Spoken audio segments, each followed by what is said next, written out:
Hey guys, what's up? If you're new around here, my name is Hannah Martin and today we're going to be talking about tips and tricks to keep your apparatus safe and working properly.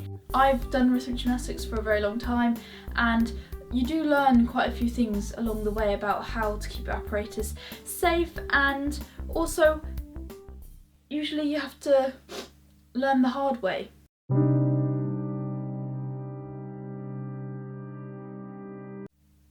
Yeah. The hard way. Just before we start, let's just say never let them take your hoops off you before you go on a plane, because they will try and stick it in this little cabin and they will bend them. Just top tip straight away. So I'm going to just give you my top tips on how to keep your apparatus safe, clean, and so that they don't break, but still they might break, so don't take this as gospel. First of all, this is no big, I'm not Einstein or anything, but it is probably best to try and keep your ball in a bag. Yep, I know what that is, it's like a bag. It doesn't need to be like, they have special Sasaki ones, but it doesn't need to be a special Sasaki one if you can't afford that, because they are quite expensive. Yeah. So yeah, this just makes sure that like it doesn't collect dirt in your bag. And also another top tip that I would say is not to have sharp things in your bag. Like I would never put, if I was taking like my lunch with me, I'd never put my fork near my ball. Nothing ever happened, still just a bit nervous, so I never put like plugs. If I'm taking like a speaker with me, I never put a plug near my ball, like no chance of it popping in my bag for no reason. So yeah, definitely a bag would be a great idea because then it stops it collecting dust in your bag. Another super important tip is that you don't leave the ball in cold weather overnight. This is just from my personal experience. I know someone who left their apparatus in the car overnight, and when they came out in the morning, the ball had like loads of lumps in. I don't know why that was, but also if you leave it in the cold too long, it can deflate and then you have to keep inflating it. So I would just say try and keep it in the house with you, like keep it warm and don't let it get too cold, or it does have an effect on the ball. If it gets slippy, I used to always use baby wipes to wash my ball, so I just get a baby wipe and wash it over, because sometimes the places I would be training are very, very dusty, and then I would just be like in my routines, and that wasn't helpful. So I did have baby wipes that I used to wipe my ball over in training.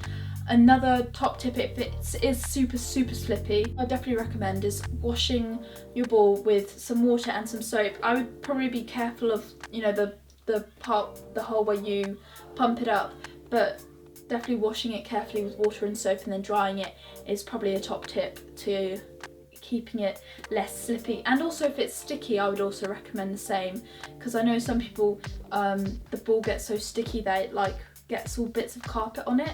Sometimes that's just where the apparatus is quite new, but if you wash it with soap and water, that can also help. So yeah, top tips for ball, there you go. With hoops,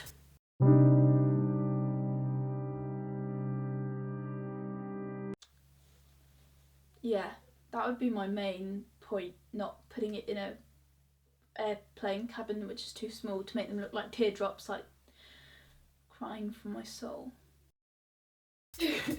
With the hoop, I definitely recommend getting one of these, which is a hoop cover, which protects the hoop when you're travelling with it, because obviously the hoop tape can easily get scratched and everything. So I definitely recommend getting one of these hoop covers, and also it's just easier to carry and everything.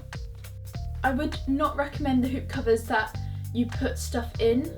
I don't know if I'll put a picture up here, hopefully if it's not there, sorry, which you carry stuff in, because it can actually bend the hoop if the stuff you put in is too heavy. It like pulls the hoop that way, and that's not good for your hoop. So I wouldn't recommend them. I'd recommend the ones with the hollow circle in the middle.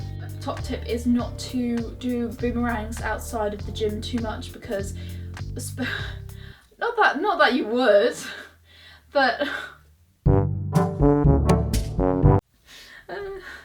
on hard floor, not on carpet, the tape when you boomerang tears like very easily, like down the center. If you boomerang, like it scratches off all the tape in the middle, so I wouldn't recommend using it on hard floors.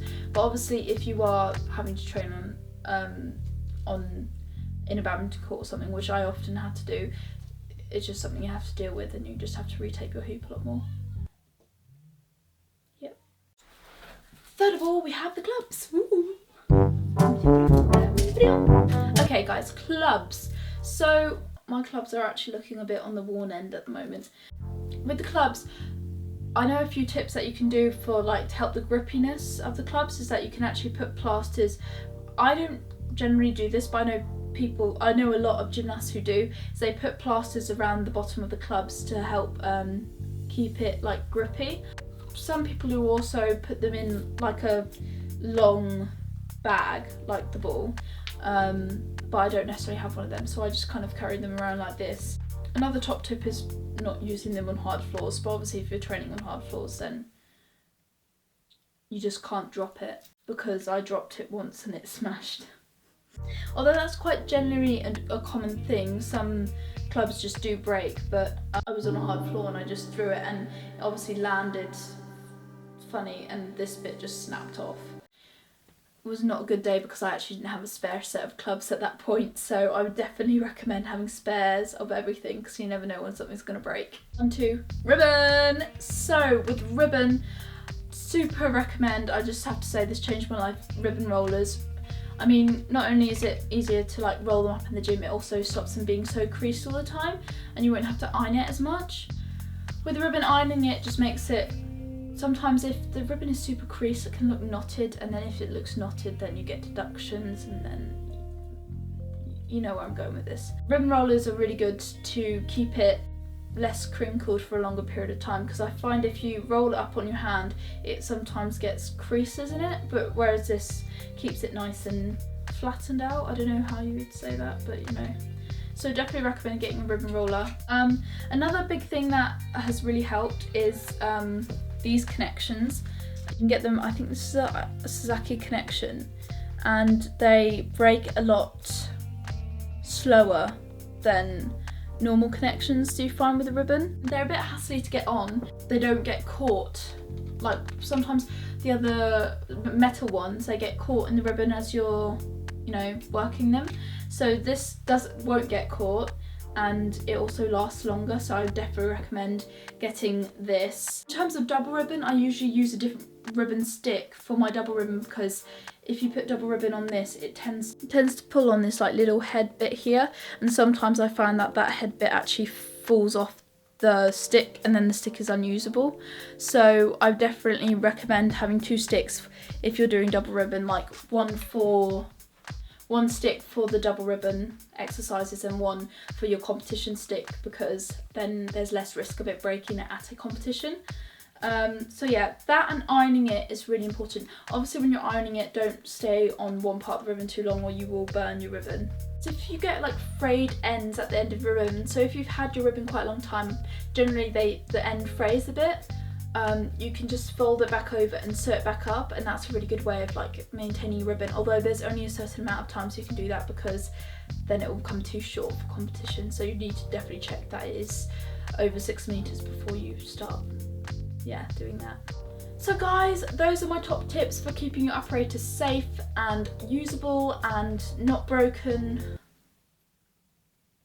I'm sure there's a better way you can say that in English, but guys, it's been a long week. If you're new around here, make sure to click that subscribe button, because I do lots of different videos. Some videos are very funny, and other videos I do follow-along tutorials which can help you improve your flexibility and your strength. And if you're wondering where I got this awesome hoodie from, this is part of my Dream Big Make Happen collection. The link will be in the description, so if you want to check that out, I'd super appreciate it. So yeah, guys, I hope you have a great week, and I will see you very soon in my next video. Remember, dream big, make it happen.